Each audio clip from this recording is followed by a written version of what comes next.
아직 준비가 안 됐어. 그럼 다음번에 해야지. 또는 준비를 조금 더 해야지. 그런데 이런 분들의 특징은 완벽하게 본인이 원하는 만큼 준비되는 시점은 사실 오지 않는다는 거예요. 미루고 미루다가 결국은 어쩔 수 없이 해야 하는 상황에 하게 되는데 사실 이미 이분들은 준비가 다 되어 있었던 거죠.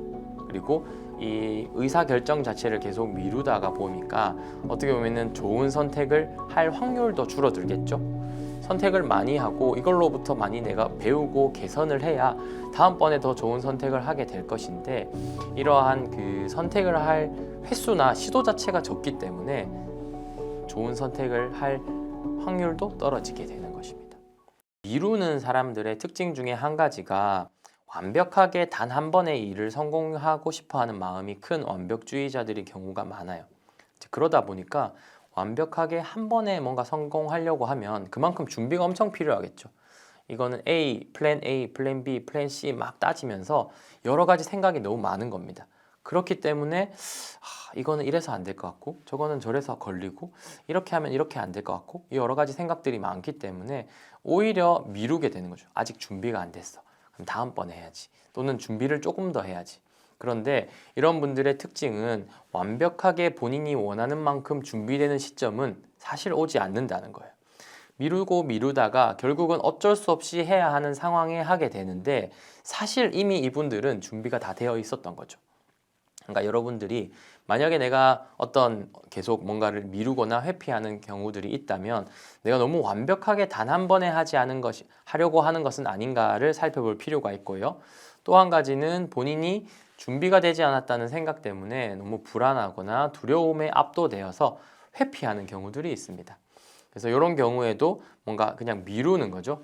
뭐 시험 공부를 시작해야 되는데 시험 잘 못 치면 어떡하지? 라는 생각들을 하다가 조금씩 미루게 되는 거죠. 그래서 시험 공부를 결국은 벼락치기를 하게 되는.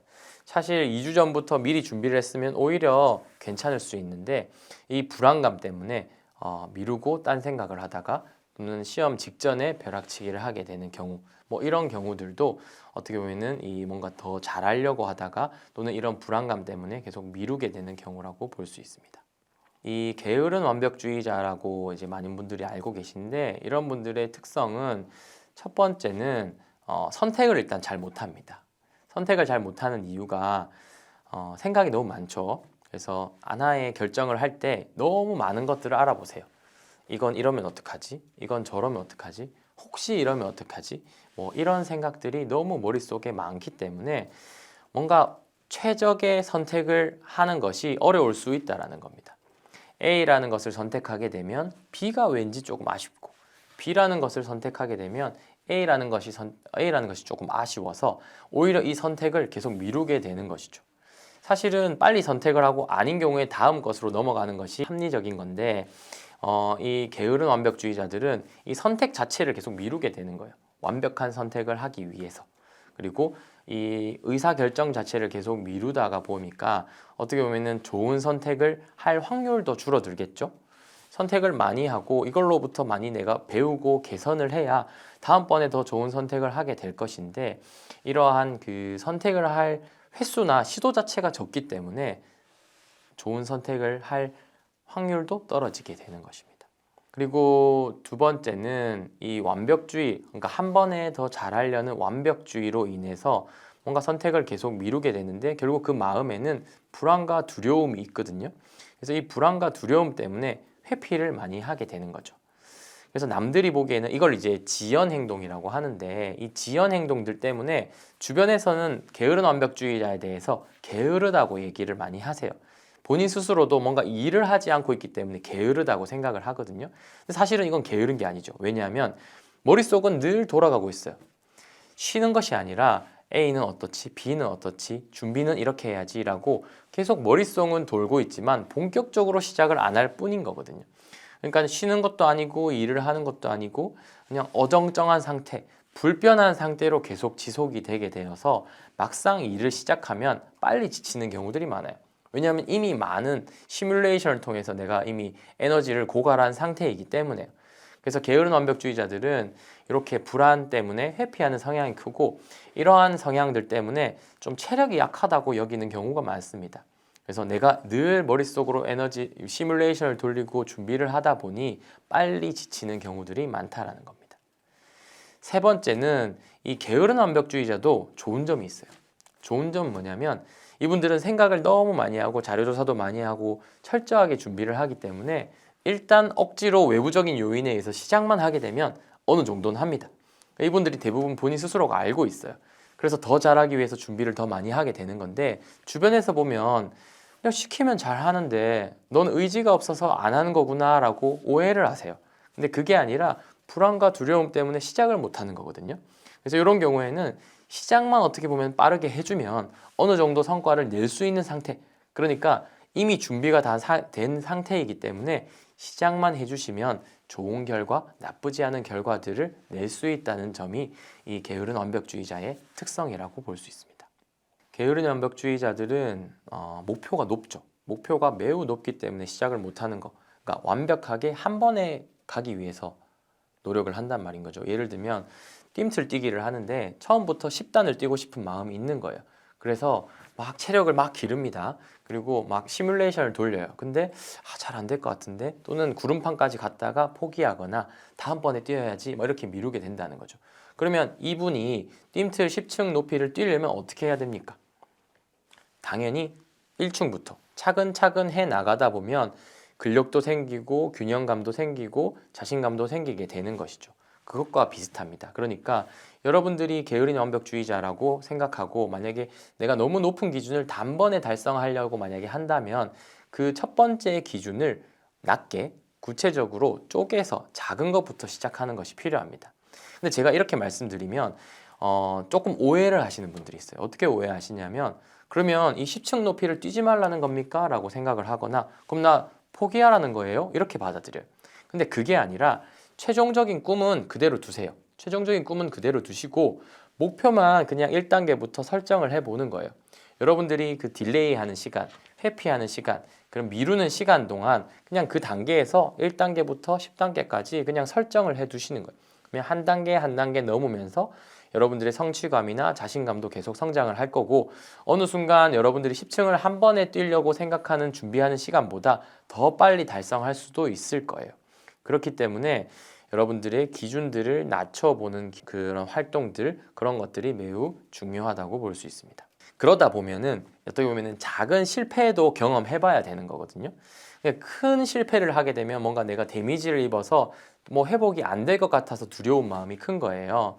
내가 준비를 이렇게 했는데 이렇게 시도를 했더니 안 되면 어떡하지? 근데 1층 높이부터 하다 보면 분명히 잘 안 되거나 실수하거나 실패한 순간이 온다는 거죠. 그러니까 내가 생각했던 것처럼 실수나 실패가 별거 아니네? 생각보다 회복이 가능한 애를 경험하고 그때부터 자신감이 더 생기는 거예요. 이 완벽주의자들은 실수나 실패에 대해서 크게 생각한다고 제가 아까 말씀드렸죠. 이 연구 결과가 있는데 완벽주의자들의 실수에 대한 인식을 조사한 연구 결과가 있어요. 이제 그분들에게 이제 에나그램이라는 것을 완벽주의자 분들에게 시키고 그 다음에 대조군들, 그러니까 완벽주의자가 아닌 분들에게 똑같이 테스트를 했어요. 그랬더니 끝나고 나서 이제 설문조사를 했어요. 그 에나그램 철자 맞추는 것을 얼마나 성공하셨어요? 또는 실수는 얼마나 있었나요? 물어봤더니 이 완벽주의자들이 느낀 실수의 치명도나 양이 훨씬 더 높게 이제 주관적으로 보고를 했다고 합니다. 나 이번에 이거 치명적인 실수했어요. 또는 거의 다 틀렸어요. 이렇게 얘기를 했어요. 근데 완벽주의가 아닌 분들은 그냥 뭐 할만했어요. 또는 뭐 잘한 부분도 있었어요. 뭐 이렇게 얘기를 하는 거죠. 근데 실제로 검사 결과를 놓고 봤더니 비슷했어요. 결과는. 그 말은 뭐냐면 완벽주의자가 똑같은 실수를 하더라도 훨씬 더 치명적이거나 실수의 빈도나 양을 크게 생각한다는 것이죠. 그렇기 때문에 작은 실수를 두려워하게 되면 오히려 상상 속에서 이 두려움이 커지는 건데 막상 뜀틀의 1층부터 하다 보면 별거 아니네? 이거 해볼 만하네? 또는 이걸 이렇게 뛰었더니 안 되니까 조금 다르게 뛰어봐야지, 이런 식으로 생각을 하게 되고 조금씩 성장하게 된다는 것입니다. 가장 중요한 것은 여러분이 원하는 완벽은 꾸준히 노력할 때 이룰 수 있는 것이라고 볼 수 있고요. 어찌 보면 이 완벽보다 중요한 것은 여러분들이 시작한 일을 끝까지 완성하는 것, 지속적으로 인내하면서 끝까지 추진하는 것이 더 중요하다고 볼 수 있습니다. 그런데 이 완성보다 더 중요한 것이 있는데요. 그것은 시작입니다. 어찌 보면 여러분들이 이러한 좋은 영상을 보거나 아니면 좋은 책을 읽거나 아니면 좋은 사람들의 이야기를 듣는 것은 동기부여에는 좋을 수 있어요. 그런데 내가 직접적으로 행동하거나 아니면 시작을 해보거나 아니면 내가 경험해보지 않으면 그 다음 단계로 넘어가는 것이 어려울 수가 있거든요. 그렇기 때문에 여러분들이 꼭 필요한 일은 이 완벽보다 완성을 더 중점을 두고 이 완성보다는 어떻게 보면 시작을 한번 해보셔라. 시작해보고 나한테 맞도록 바꿔보셔라. 이렇게 말씀드리고 싶습니다. 고성과를 내는 사람들의 특징 중에 또 중요한 한 가지는 이 좋은 얘기들, 이론적인 얘기들을 아는 것으로 그치는 것이 아니라 나한테 적용을 하세요. 나한테 적용을 해서 그대로 받아들인다기보다는 나한테 맞게 적용을 해서 습득을 해보는 것. 그게 사실은 핵심인 것 같고, 공부 잘하는 친구들도 마찬가지죠. 1타 학원 선생님들의 수업을 열심히 듣는 것으로 중요한 게 아니라 열심히 듣고 내가 그 문제를 직접 풀어보면서 나한테 맞게 체득화하는 과정들, 그게 상당히 중요하다고 볼 수 있고, 여러분들도 어떤 목표를 잡고 내가 어떤 계획을 했다면 지금 당장 시작해 보시고 그걸로 인한 경험을 쌓아 보시는 것을 추천드리겠습니다. 제가 이 책을 통해서 이제 전달드리고 싶은 메시지는 이 완벽주의자는 바꿀 수 없다 또는 완벽주의자는 어쩔 수 없다 이런 것이 아니라 완벽주의를 조절하면 더 행복해질 수 있고 더 좋은 성과를 낼 수 있다라고 말씀드리고 싶습니다.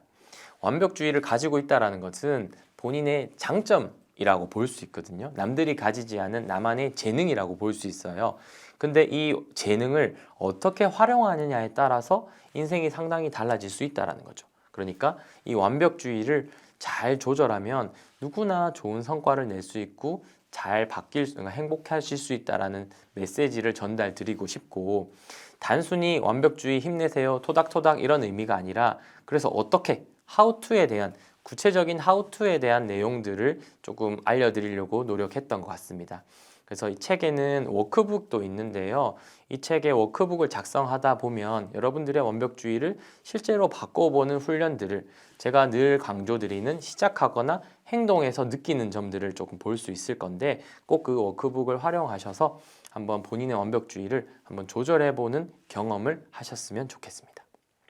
사실 습관을 바꾸기가 쉽지 않다는 것을 많은 분들이 알고 계세요. 그죠? 이제 병원에서 뭐 술 드시지 마세요. 아니면 운동 많이 하세요. 뭐 이런 얘기 하는데 아마 머릿속으로 생각을 많이 하실 거예요. 다 알고 있는데 안 되는 거 어떡해? 뭐 이렇게 생각을 하시고요. 그리고 이런 자기 개발에 대한 얘기를 듣거나 아니면 좋은 내용의 책을 읽어도 내가 머리로는 알고 그때뿐이야. 내가 습관이 잘 안 돼, 안 변해 라고 많이들 느끼실 겁니다. 이런 이유는 뇌과학적으로 좀 살펴보면 너무나 당연한 결과인데요. 우리가 의도적인 노력을 들여서 뇌에 습관을 가하게 되면 우리 뇌의 경로도 조금씩 변하게 됩니다. 사실 습관을 바꾸기가 쉽지 않다는 것을 많은 분들이 알고 계세요. 그죠? 이런 이유는 뇌과학적으로 좀 살펴보면 너무나 당연한 결과인데요. 우리 뇌는 크게 보면 두 가지 경로로 이루어지고 있습니다.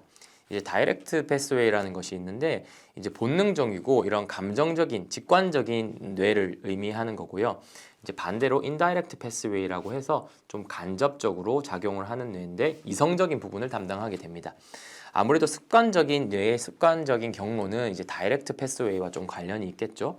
그래서 내가 어떤 사회적인 경험이나 내가 살아왔던 이런 삶의 가치나 아니면 나의 습관들이 형성되어서 힘을 들이지 않고도 자연스럽게 하는 습관들이 이 다이렉트 패스웨이와 좀 관련이 있어요.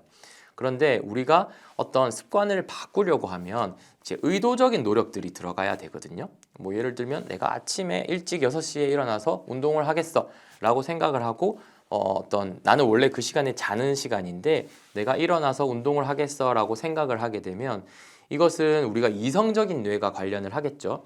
그런데 아직도 나의 습관은 본능적인 뇌는 계속 그 시간에 자는 것이 너무 에너지가 많이 들지도 않고 편해 이렇게 되는 겁니다.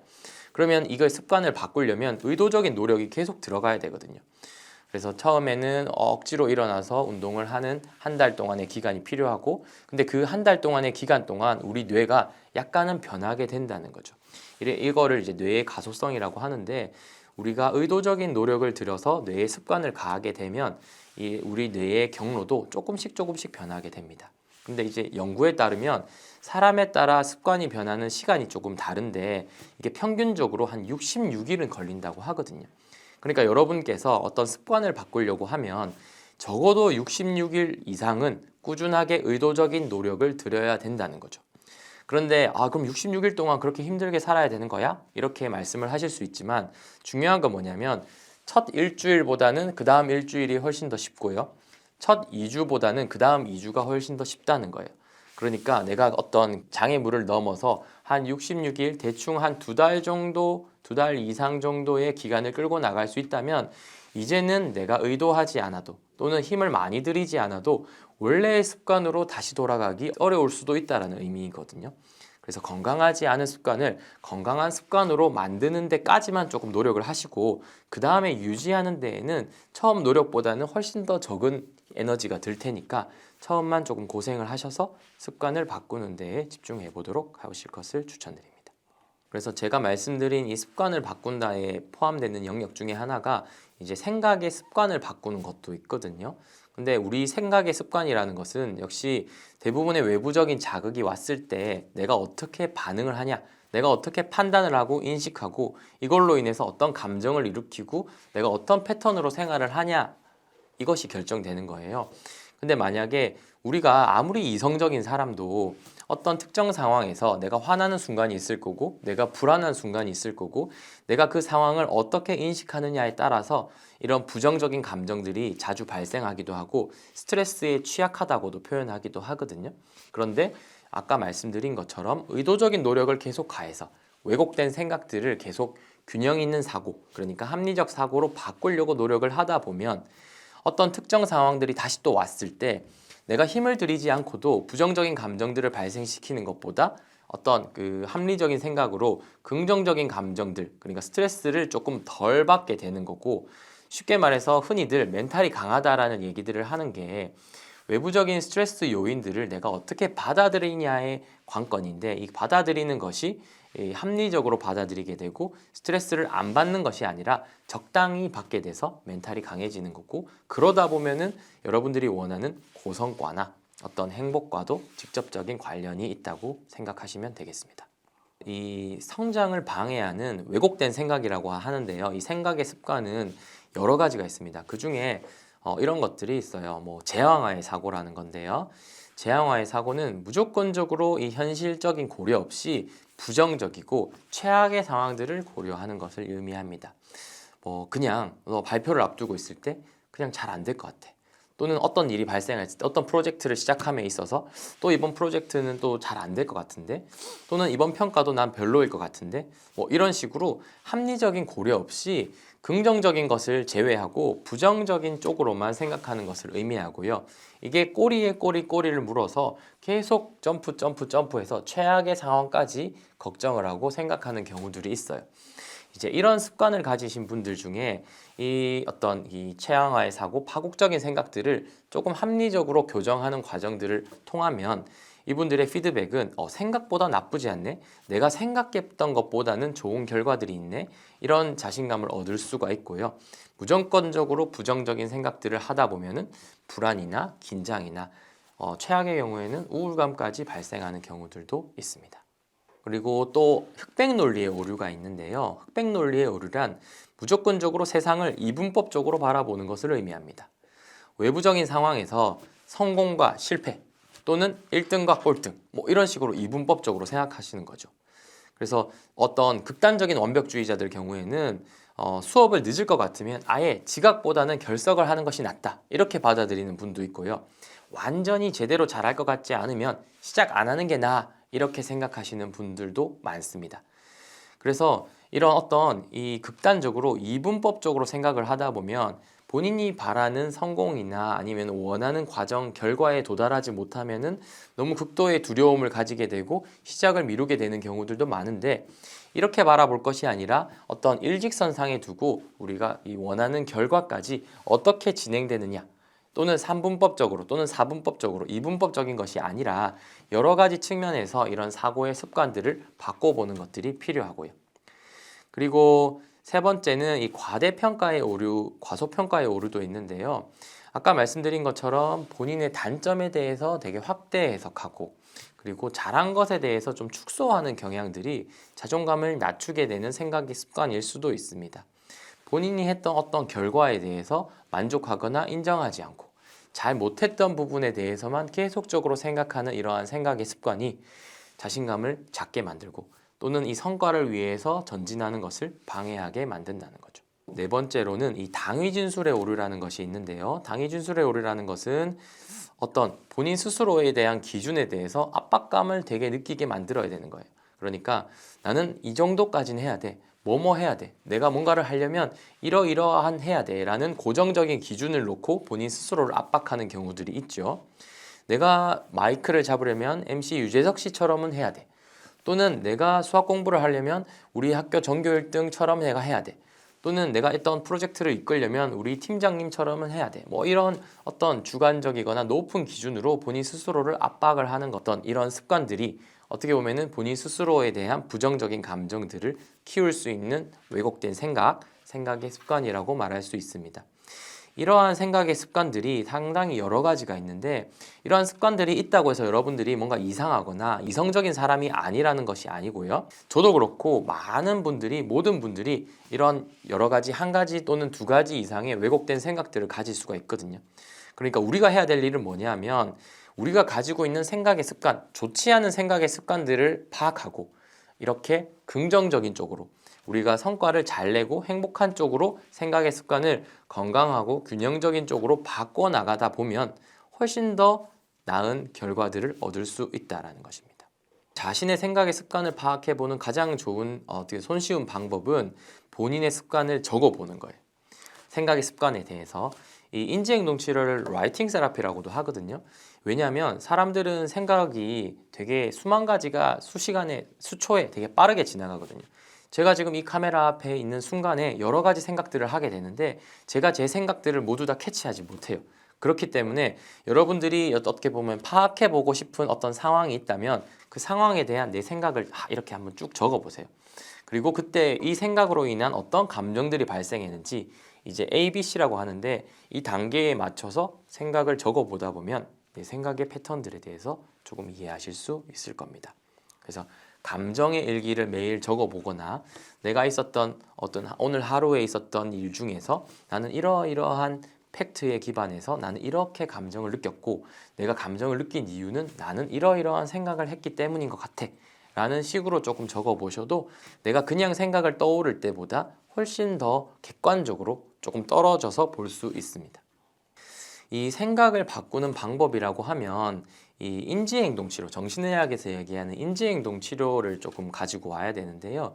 이 인지행동치료란 어떤 거냐면 우리가 외부적인 상황을 볼 때 그냥 우리는 이 상황 때문에 어떤 반응이 있다고 생각을 많이들 하시거든요. 실제로 이제 진료실을 찾으시는 분들에게 왜 오셨어요? 여쭤보면 뭐 불안해서요, 뭐 우울해서요, 뭐 공황이 있어서요 이런 얘기들을 말씀을 많이 하십니다. 그래서 조금 더 물어보면 그래서 그게 왜 생겼다고 생각하세요? 라고 물어보면 뭐 우리 직장 상사 때문에요, 또는 우리 집 형편이 이렇게 어려워서요, 또는 경제 사정이 좋지 않아서요, 이렇게 외부적인 상황을 말씀을 많이 하세요. 그런데 모든 상황에서 모든 사람들이 똑같은 반응이 일어나는 것이 아닌 것은 우리가 그 외부적인 상황을 어떻게 생각하고 어떻게 인식하느냐, 결국은 우리의 생각이 중요한 거거든요. 그렇기 때문에 내가 외부적인 상황을 어떤 식으로 인식하느냐, 이 인지행동 치료 모델에서는 이를 자동사고라고 하는데 나의 생각의 습관의 패턴들을 먼저 파악하셔야 됩니다. 그래서 나는 대부분 공통적으로 이러이러한 상황에서 이런 생각의 패턴들이 있는 것 같아. 그러면 이 생각의 패턴들이 합리적이냐 아니면 합리적이지 않느냐를 조금 평가해야 되겠죠. 왜곡되어 있냐, 왜곡되어 있지 않느냐. 그럼 만약에 왜곡되어 있다면 이 왜곡된 것들을 하나씩 조금 바꿔봐야 됩니다. 그래서 합리적인 교정들을 해나가는 과정이 이 생각의 습관을 바꿔나가는 과정일 수 있는 거고요. 이렇게 하나씩 바꿔나가는 것들이 쌓이다 보면 적어도 모든 생각을 우리가 바꿀 수는 없겠지만 특정 상황에 대한 우리의 생각은 바꿀 수 있거든요. 적어도 우리가 발표를 앞두고 가지고 있는 생각을 바꾸거나 또는 시험을 앞두고 또 긴장하는 습관을 바꾸거나 아니면 우리가 주변에서 친한 사람들과의 자주 갈등이 있거나 가족과의 갈등이 있을 때 내가 가지는 생각의 패턴들을 바꾸거나. 그래서 생각을 바꾸세요라고 얘기하면 되게 추상적으로 생각을 많이들 하시는데, 이 인지행동 치료에서 얘기하는 생각의 습관을 바꾸는 것은 모든 습관을 리셋하는 것이 아니라 적어도 어떤 특정 상황에서의 생각의 패턴들을 파악하고 생각의 습관을 바꾸는 과정이라고 보시면 되겠습니다. 출판사랑 계약을 하고 이제 첫 책을 쓰려고 앉았어요. 근데 제가 앉아서 노트북을 켜서 이제 빈 화면을 쳐다보면서 30분 동안 단 한 문장도 적지 못했어요. 왜냐하면 내가 책을 쓰려면 사람들이 이 정도는 알아야 될 것 같고, 그리고 이 정도는 이해해야 될 것 같은데, 나는 한 번에 그 좋은 책을 쓸 자신이 없었던 거죠. 저는 그 깔끔한 우리가 이제 서점에서 보는 이 베스트셀러의 책 한 편에 그 페이지처럼 적고 싶었던 마음이 있었던 거죠. 이제 뭐 번아웃이라든지 뭐 공황장애라든지 사회불안장애라든지 이런 여러 가지 심리적 다양한 분야에서 이 완벽주의가 우리의 삶의 질을 떨어뜨리고 행복도를 낮춘다는 것을 조금 알게 되었고요. 이 완벽주의를 연구하고 공부하면서 저 역시도 내가 조금 더 잘할 수 있었는데, 조금 더 잘하고 싶은데 안 되는 이유가 너무 이 완벽에 조금 몰두하고 있었구나라는 것들을 알게 되었고, 저한테도 조금 적용을 해보면서 이 자기 자신의 완벽주의를 조절하면 조절할수록 우리가 더 좋은 성과를 낼 수 있다는 것을 알게 되었습니다. 제가 느꼈던 나의 완벽주의에 대해서 느낀 점은 제가 첫 책을 쓸 때 얘기인데요. 제가 이제 그 발표 불안에 대해서 책을 쓰려고 이제 오랜 준비 기간이 길었어요. 그래서 출판사랑 계약을 하고 이제 첫 책을 쓰려고 앉았어요. 근데 제가 앉아서 노트북을 켜서 이제 빈 화면을 쳐다보면서 30분 동안 단 한 문장도 적지 못했어요. 왜냐하면 내가 책을 쓰려면 사람들이 이 정도는 알아야 될 것 같고, 그리고 이 정도는 이해해야 될 것 같은데, 나는 한 번에 그 좋은 책을 쓸 자신이 없었던 거죠. 그래서 30분 동안 머릿속을 계속 헤매다가 첫 문장을 쓰고 다시 지웠다가 첫 문장을 쓰고 다시 지웠다가 해서 제가 한 꼭지를 적는데 일주일 이상 걸렸던 걸로 기억을 합니다. 그래서 제 자신을 지금 되돌아보면 사실 처음 초안 같은 경우에 완벽하지 않은 게 너무나 당연하고, 실수나 티가 잡히는 것이 너무나 당연한데, 저는 그 깔끔한 우리가 이제 서점에서 보는 이 베스트셀러의 책 한 편에 그 페이지처럼 적고 싶었던 마음이 있었던 거죠. 그래서 그것들에 대해서 계속 비교를 하면서 난 책 쓸 자격이 없나? 책을 쓸 능력이 없나? 이런 생각들을 하게 되고, 계속적으로 저도 책을 쓰는 게 되게 고통스럽고 조금 불편해서 첫 책을 쓰는 데까지 시간이 상당히 오래 걸렸던 것으로 기억합니다.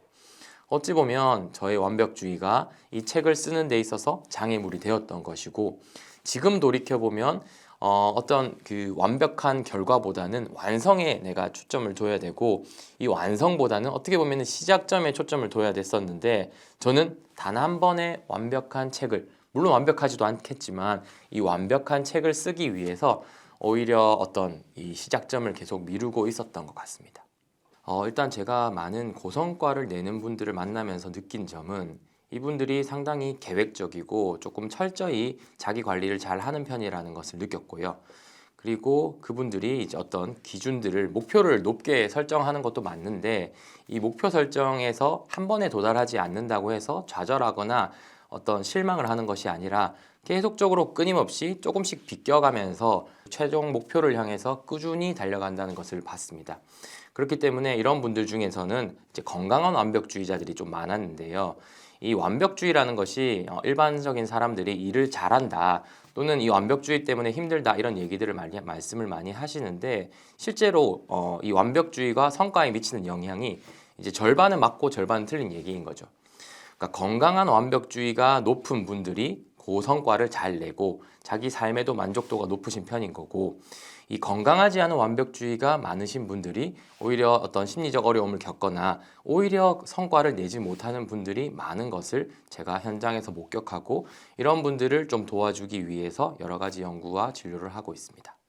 건강하지 않은 완벽주의자들이 가지는 특징 중에 중요한 부분은 타인의 평가에 대해서 상당히 신경을 많이 쓰는 것 같아요. 그래서 자기가 어떤 것들을 할 때 여러 가지들 고려해야 될 게 너무 많은 거죠.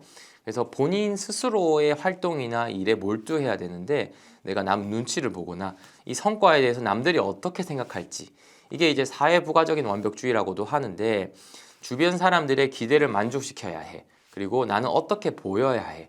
그러니까 내가 1인칭으로 바라보는 게 아니라 나 자신을 3인칭으로 바라보기 때문에 어떻게 보면 본인의 일이나 어떤 활동에 몰두할 가능성들이 낮고 그리고 이러한 불안감이나 부정적인 감정들이 커지는 경우들이 많거든요. 이런 건강하지 않은 완벽주의자들이 가진 단점에 대해서 본인 스스로가 알고 이런 외부적인 평가의 민감도를 조금 덜 민감하게 만들려는 노력들도 필요할 것 같습니다. 이 성과주의 사회에서 비교란 사실 어떻게 보면 양날의 검 같은 거죠. 너무 내가 비교 없이 그냥 나 혼자 난 최고다 이렇게 살아도 좋은 성과를 내지 못하거나 사실 주변 사람들과 잘 지낼 수 없는 것도 사실입니다. 그런데 이 완벽주의, 건강하지 않은 완벽주의자들이 가장 많이 비교를 통해서 얻는 자책감은 뭐냐면 내가 가지지 못한 부분들, 내가 잘 못하는 부분과 남들이 좋은 부분을 비교하기 때문에 그런 거예요. 아마 이 영상을 보시는 이 구독자분들도 영상에서 어떤 사람들이 나와서 자기 성공에 대해서 얘기하거나 이제 좋은 점에 대해서 얘기를 하면 나는 그러지 못한데 저 사람은 왜 그러지? 이렇게 받아들이는 분도 있을 거고 우리 이제 인스타나 SNS 같은 것들을 보면 되게 자괴감이 많이 들잖아요. 나는 이렇게 삶이 그렇게 행복하지 못한 것 같은데 저 사람은 좋은 곳에서 밥을 먹고 좋은 곳을 여행 다니고 뭐 이렇게 되는 거죠.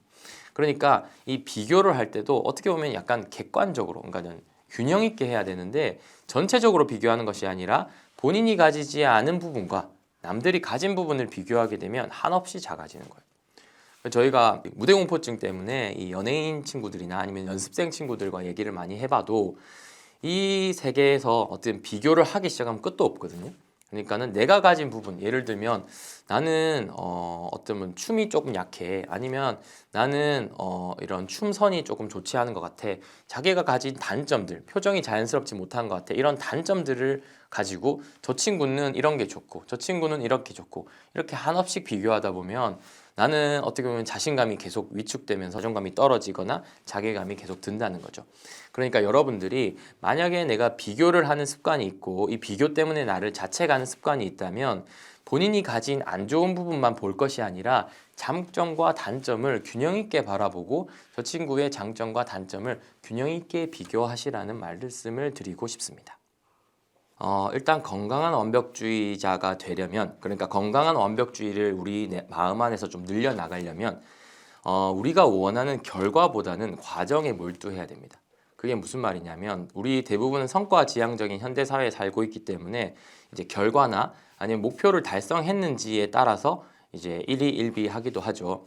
그런데 이 과정이 확실하면 좋은 결과는 따라온다라고 생각을 해야 되고 이 과정이 올바르지 않다면 그게 쌓이고 쌓여서 좋은 결과를 내지 못하게 되는 거예요.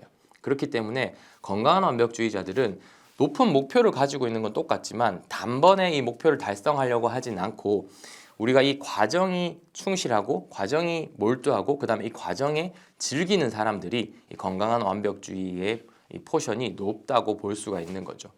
예를 들면 이 학생들 같은 경우에 우리가 공부를 열심히 해서 좋은 성적을 내야 된다라는 공식은 어떻게 보면 알고 있잖아요. 그런데 이 좋은 성적만을 너무 추구하게 되면 내가 열심히 했는데도 좋은 성적을 내지 못하거나 아니면 외부적인 요인들, 시험이 너무 어렵게 나왔다거나 아니면 내가 실수를 했다거나 뭐 이러한 이유에서 성적이 좋게 나오지 않으면 되게 좌절을 많이 하게 되거든요. 그런데 이제 건강한 완벽주의자들은 내가 과정이 괜찮았으면 몇 번 이제 반복하면 반복할수록 좋은 성적이 나올 확률이 높아지는 거기 때문에 크게 개의치 않고 계속 꾸준히 실력을 쌓아 나갑니다. 그러니까 내가 1%의 성적을 받고 싶다고 하면 1%의 실력을 갖추고 있으면 시험을 많이 치다 보면 그 결과에 도달할 수 있게 되는 것이죠. 일단 완벽주의를 조절하는 세 가지에 좀 초점을 두면 되는데요. 첫 번째는 이 완벽주의자들은 이 비현실적인 기준을 가지고 있습니다. 그래서 나는 무조건 뭐 예를 들면 제가 이 촬영을 하고 있다고 하면 나는 완벽히 내 모든 것들을 전달해야 되고 그리고 긴장하지 않아야 되고 떨지 않아야 되고 이 영상을 보는 모든 분들이 다 이해했으면 좋겠고 내 말에 수긍했으면 좋겠어. 뭐 이런 현실적이지 않은 기준들을 가지고 우리가 임하다 보면 오히려 더 긴장하거나 더 불안하거나 더 힘든 경우들이 생기게 되는 거죠. 그래서 자기가 가지고 있는 비현실적인 기준을 조금 현실적이고 구체적이고 그러니까 주관적이지 않은 현실적이고 구체적인 기준으로 바꾸다 보면 그 아까 제가 말씀드린 과정에 몰두하는 것이 될 것이고 이게 횟수가 반복됨에 따라서 실력이 향상되고 더 좋은 결과들이 생길 수 있는 것이죠. 실제로 완벽주의자들에게 자기의 기준에 대해서 물어보면 이렇게 말씀을 하십니다. 저는 그렇게 야망이 크지도 않고 저는 뭐 꿈이 그렇게 크지도 않아요 라고 얘기를 하는데 실제로 우리가 기준이 뭐예요? 라고 뭐 인생에 있어서 또는 뭐 업무적인 거에 있어서 또는 대인관계에 있어서 원하는 뭐 삶의 목표나 행복에 있어서 한번 적어보세요 라고 하면 막상 적어두고 보면 되게 추상적이거나 현실적이지 않은 이런 목표를 눈앞에 두고 이게 내가 조금 너무 현실적이지 않은 목표를 따라갔구나 라고 이제 받아들일 수 있는데요. 이러한 목표를 조금 바꾸는 것이 첫 번째 원칙일 거고요. 이제 두 번째는 이 완벽주의자들의 경우에 본인에 대해서 좀 부정적인 자아상을 가지고 있는 경우가 많고 이 왜곡된 생각을 가지고 있는 경우들이 많습니다. 그래서 본인의 단점을 좀 확대 해석한다든지 자기 자신의 실수에 대해서 좀 더 크게 확대 해석하거나 또는 자책하거나 하는 경향들이 있는데 이러한 왜곡된 생각들이 어떤 것들이 있는지를 본인이 확인하고 찾아서 이거를 바꾸는 과정들이 필요하고요. 세 번째는 이제 실수에 대한 인식을 바꿔야 돼요. 이 건강하지 않은 완벽주의자들은 이제 실수를 되게 일반 사람들보다 되게 크고 치명적이라고 생각하는 경우가 많습니다. 그런데 실제로 이 실수에 대해서 어떻게 대처하는가에 따라서 우리가 좋은 목표나 좋은 성과를 달성할 수도 있는 건데 무조건 실수를 안 하려고 하거나 또는 실수를 부정적인 것으로만 인식을 하다 보니 오히려 더 두려움이 커지고 힘들어지게 되는 것이죠. 그래서 여러분들이 혹시 이 완벽주의 때문에 내가 좋은 성과를 못 내거나 행복하지 못하다, 이 건강하지 않은 완벽주의가 있는 것 같다 라고 생각이 든다면 이 세 가지에 대해서 본인 스스로 한번 되돌아보시고 한번 내 마음을 조금 바꿔보시는 훈련을 해보시는 것도 도움이 될 것이라고 생각합니다. 이 빨리 지친다는 것은 어떻게 보면 번아웃과 좀 관련이 있는데요. 오히려 열심히 하지 않는 사람보다 열심히 하는 사람, 그러니까 열정적인 사람들이 빨리 지칠 확률이 높습니다. 무조건 열심히 한다고 빨리 지친다는 의미가 아니라 어떻게 보면 약간 완벽주의랑도 연관이 있는데요. 너무 모든 것들을 잘 하려고 하는 마음을 가지고 시작하다 보면 되게 상실감을 얻거나 무력감을 얻는 경우들이 많습니다.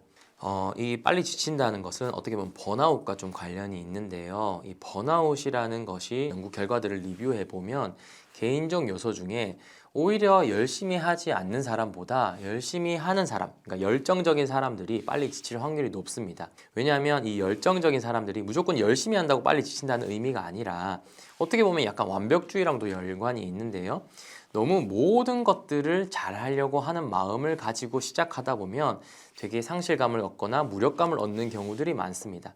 이 번아웃이라는 것은 열정적인 에너지가 떨어지게 되고 일에 대한 냉소적인 태도가 생기게 되고 일의 효율이 떨어지는 것을 의미하게 되는데 이러한 상태로 간 분들을 이제 후양적으로 묘사하다 보면 어떻게 보면 이분들이 바꿀 수 없는 것, 자기가 해결할 수 없는 것, 통제할 수 없는 것까지 바꿔야 한다라고 생각을 하면서 압박감을 가지게 되는 경우들이 많고요. 이러한 스트레스 프레셔들이 쌓이다 보면 본인이 감당할 수 없는 스트레스를 겪게 되고 그러다 보면은 점점 에너지가 떨어지는 거예요. 그런데 어떻게 보면은 이 조직이나 아니면 개인적으로 봤을 때 너무 열정적으로 하다 지치는 것보다는 지속적으로 안정된 플레이를 펼치는 것이 개인적으로나 조직적으로나 더 도움이 되는 거거든요. 그렇기 때문에 여러분들께서 열정적으로 열심히 하는 것은 좋지만 내가 지금 여기서 이만큼의 과도한 에너지를 쏟아서 내가 바꿀 수 있는 것일까? 그리고 지금 현재 우선순위별로 모든 것을 다 해결하려고 하는 것이 아니라 우선순위별로 이것부터 먼저 해내고 그 다음분에 이걸 해야지. 그러면은 우리가 이 어떤 현실적인 구체적인 시간과 우리 이런 자원의 한계 그리고 내가 가진 에너지의 한계, 시간적인 한계들이 있는 상황에서 모든 것들을 해내려다 보면 적어도 모든 것들을 완벽하게 해내려다 보면 지치는 경우들이 많기 때문에 여러분들이 하셔야 될 일은 내 주어진 어떤 자원들을 파악하고 여기서 우선순위를 가려야 되는 것이죠. 그래서 우선순위에 해당되는 것에 에너지를 분배하고 그 다음에 차근차근 해나가는 것이 중요하다고 보실 수 있습니다. 그래서 이 지속적으로 지치지 않고 성과를 내는 사람들이 고성과를 이룬다라고 볼 수가 있는데 이분들의 특징을 보면 두 가지인데요. 일단은 스트레스를 두려워하지 않습니다. 스트레스를 잘 받는다는 거고요. 두 번째는 쉴 때도 잘 쉰다는 거예요. 저희한테 많이들 물어보시는 게 뭐냐면 스트레스 안 받는 법 뭐예요? 또는 스트레스에서 좀 자유로워지고 싶습니다라고 얘기들 많이 하십니다. 그런데 스트레스를 어떻게 보면 극복하거나 잘 받는 첫 번째 원칙은 이 내가 지금 처한 스트레스가 바꿀 수 있는 것이냐, 그렇지 않으면 바꿀 수 없는 것이냐를 나누는 것이 필요해요. 왜냐하면 우리가 받는 괴로움의 총합은 이 바꿀 수 없는 것으로부터 인한 스트레스, 그 다음에 바꿀 수 있는 것으로 인한 스트레스, 그 다음에 이 바꿀 수 없는 것으로 인한 괴로움, 이 세 가지의 총합이 우리 전체의 괴로움이라고 볼 수가 있거든요. 그런데 이 바꿀 수 없는 것을 계속 잡고 있다 보면 이 바꿀 수 없는 것으로 인한 괴로움이 막 올라가게 돼요. 그러니까 총합이 원래 100이었는데 내가 바꿀 수 없는 것을 계속 신경 쓰다 보면 총합이 105, 110까지 올라가게 되는 거죠. 그러면 바꿀 수 없는 것은 일단 지금 현재 인정하고 바꿀 수 있는 것에 몰두를 해서 그 부분들을 조금 낮춰본다고 생각을 해봅시다. 그럼 다 뭐 낮춰주진 않겠지만 바꿀 수 없는 것이 이게 한 90점이고 바꿀 수 있는 것이 한 10점이었는데 10점에서 한 3점 낮췄다고 생각해 보세요. 그러면 90점은 그대로고 이 3점은 낮아졌죠. 그리고 바꿀 수 없는 것으로 인한 괴로움이 더 0으로 또는 더 낮아진다고 보시면 됩니다. 그러면 우리가 첫 번째 케이스에서 바꿀 수 없는 것을 막 잡으면 105, 그 다음에 바꿀 수 있는 것으로 인한 스트레스를 막 몰두를 하게 되면 95가 돼요. 그러면은 지속적으로 나아간다고 했을 때 이 사람이 스트레스를 겪고 그 다음에 감당할 수 있는 확률은 바꿀 수 있는 것에 몰입을 하는 경우에 더 좋은 성과나 결과물들이 나게 될 확률이 크다라는 거죠. 그래서 이런 식으로 스트레스를 두려워하는 것이 아니라 긍정적인 스트레스로 받아들이고 이건 내가 문제를 한번 해봐야지 또는 해결했을 때 어떤 성취감을 느껴야지 뭐 이런 식으로 좀 접근을 하게 된다면 지치지 않고 좀 꾸준하게 나아갈 수 있는 것 같고요. 두 번째는 어떻게 보면 잘 쉬어야 되는가도 되게 중요한데 성장의 공식은 스트레스 더하기 휴식이라고 합니다. 그러니까 스트레스를 안 받아도 이건 성장으로 관련이 없고요. 적절하게 잘 받는 스트레스와 그리고 어떻게 보면 휴식을 적절히 섞어줬을 때 이 성장이 이루어진다고 볼 수가 있는 것이죠. 실제로 많은 스타트업이나 외국의 기업들을 보면 이런 이제 휴식과 관련된 어떤 제도들이나 아니면 명상과 관련된 이런 웰니스 프로그램들을 이제 EAP 이런 심리 지원 프로그램에 많이 넣어서 이런 조직적인 성장을 위해서 많은 노력을 하고 있어요. 그래서 계속적으로 꾸준히 일만 24시간 하는 것이 아니라 이분들도 할 때는 하고 놀 때는 잘 놀고 쉴 때는 잘 쉬는 그런 분들이 지속적으로 성장을 꾸준히 잘 한다라는 것을 알 수 있었습니다. 스트레스를 잘 받으면서 좋은 성과를 내는 방법은 여러분들이 여키스 도슨 법칙이라는 것을 좀 주목하면 되는데요. 이건 뭐냐면 이 X축이 긴장과 불안 스트레스고요. Y축이 수행 능력이에요. 근데 이게 인버트 U자를 그리거든요. 그러니까 스트레스가 너무 많아도 수행 능력이 떨어지고 성과가 떨어지고 그렇다고 스트레스가 너무 없는 상태로 가도 이 수행 능력이 떨어지게 됩니다.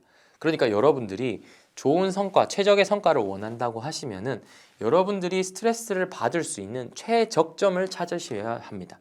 그러니까 스트레스를 안 받고 또는 내가 불편한 상황들을 회피하거나 억압하거나 도망쳐서 스트레스 프리 상태를 만드는 게 여러분들의 성장에 도움되는 것이 아니라 내가 관리할 수 있는 최적의 스트레스를 찾아, 즉 최적점을 찾아서 수행 능력의 최고로 올라가는 최적점을 찾아 나선다고 보시면 되는데요. 그 방법은 뭐 대충 보면 이렇게 생각하시면 될 것 같아요. 조금 과도한 스트레스, 그러니까 본인이 가지고 있는 현재 능력치를 조금 넘어서는 일들을 막 해보세요. 그러다 보면 조금 힘들겠죠, 그죠? 그래서 조금 힘든 스트레스를 받을 때 내 수행 능력이 얼마나 떨어지는지를 보고 그만큼의 일보다는 조금씩 줄여보거나 아니면은 거기서 내가 조금 이만큼은 더 할 수 있다라고 보면 그만큼 조금 더 하게 되는 것들을 의미하게 되는데 뭐 예를 들면 이제 여러분들이 헬스장에 가서 근육 운동을 하신다고 보면 근육을 키우는 것과 성장을 하는 것과 비슷하다고 생각하시면 되는데 여러분들이 근육 운동을 할 때 너무 적은 중량으로 막 이렇게 운동을 해도 어떻게 보면 근육이 성장하지 않잖아요. 그렇다고 여러분들에게 맞지 않는 남들이 저렇게 높은 중량을 든다고 해서 높은 중량으로만 하다 보면 근육이 파열되거나 몸이 아파서 꾸준하게 운동을 하지 못하는 경우들이 많죠. 그러니까 아주 작은 용량, 중량부터 조금씩 올려서 나한테 맞는 최적의 중량을 찾아 나가는 과정이 어떻게 보면은 여러분들이 근육 운동을 하는 방법이라고 알고 계실 텐데요. 마찬가지로 여러분들이 어떤 일을 하거나 공부를 하거나 할 때 나한테 맞는 최적의 스트레스, 나한테 가할 수 있는 최적의 스트레스를 작은 것부터 조금씩 올려서 최적의 스트레스를 찾아보려고 하시면 좋을 것 같아요. 근데 이걸 할 때 주의할 점은 어떤 스트레스에 취약한 분들 같은 경우에 이걸 되게 두려워하시거든요. 그래서 스트레스를 올릴 때 내가 뭐 예를 들면 2시간 공부하는 것들을 3시간 공부하고 3시간 공부하는 것들을 4시간 공부하고 뭐 여기서 물론 휴식이나 쉼을 넣어야 되겠지만 이걸 조금 두려워하는 마음이 커서 조금씩 올리지 못하게 되면 본인이 가질 수 있는 최적점의 성장과는 조금 거리가 있게 된다는 거죠. 그래서 그 두려움, 결국은 심리적인 부분도 중요한 게 스트레스를 늘릴 때 스트레스에 대한 저항력, 이 스트레스에 대한 저항력, 감정을 다루는 힘도 같이 키워야 우리가 어떤 프레셔를 받았을 때 그거를 이겨내고 좋은 성과를 낸다고 할 수 있을 것 같습니다. 쉼이라는 것 자체가 나중에 제가 시간이 나면 쉬어야지 하면 제대로 잘 못 쉬는 경우들이 많죠. 해야 될 것들은 쌓여 있고 내가 지금 잠시 쉬면 뭔가 이 업무를 다 해내지도 못할 것 같고 그리고 쉴 때 좀 죄책감을 느끼는 분들이 많습니다. 요즘에 이런 성인 ADHD가 되게 많이 알려지면서 이 집중력 때문에 이제 진료실을 찾는 분들이 많은데 이분들 중에 완벽주의자들의 얘기를 들어보면 약간 잡생각을 하거나 약간 딴 생각을 하는 것도 죄책감을 크게 느끼면서 난 집중력이 떨어지고 있는 것 같아. 그리고 효율이 나지 않는 것 같아요. 얘기를 하시는 분들이 많아요. 그런데 우리가 어떤 업무를 추진함에 있어서 계획하지 않는 어떻게 보면 휴식은 되게 완벽주의자들에게는 특히나 어려울 수가 있거든요. 그래서 본인의 하루 또는 일주일 중에 나는 의도적으로 이렇게 조금 쉬어야 돼 라는 시간들을 조금 만들어 두는 것이 좋고 그게 엄청나게 긴 시간이나 엄청난 자원을 요하는 것이 아니어도 좋아요. 예를 들면 아침에 나는 한 20분 정도 운동을 할래 또는 20분 정도 명상을 할래 또는 내가 가장 어떻게 보면 쉴 수 있는 이때 뭐 점심 먹고 이 시간에는 산책을 할래 이런 것들도 조금 더 도움이 될 수 있고요. 저 같은 경우에도 뭐 예를 들면 아침에 출근하기 전에 또는 점심시간에 한 20분 정도 운동을 해야지. 그리고 자기 직전에 한 20분 정도 독서를 해야지. 뭐 이런 것들로 저 나름대로의 어떻게 보면 휴식을 주는 그런 시간들을 조금 넣고 있는데요. 사실 그 20분이나 30분이라는 시간이 짧다면 짧고 길다면 긴 시간이지만 이렇게 의도적으로 우리의 삶에 넣으려고 노력하지 않는다면 되게 그냥 지나치는 경우들이 많거든요. 뭐 예를 들면 유튜브 쇼츠를 보면 20분, 30분 그냥 지나가기도 하고 그리고 그냥 멍하니 있다 보면 그렇게 지나가기도 하는데 우리가 의도적으로 뭔가 머리를 비우거나 외부적인 상황을 보거나 아니면 뭔가 나가 안정감을 주는 사람들과의 대화를 하거나 뭔가 마음의 편안함을 주는 그런 활동들을 적어도 여러분이 일주일에 하루 또는 일주일에 하루 중에 뭐 2, 30분 정도 조금 스케줄에 넣어 두시면은 훨씬 더 그런 것들을 균형 있게 밸런스 있게 추구하실 수 있을 거라고 생각을 합니다.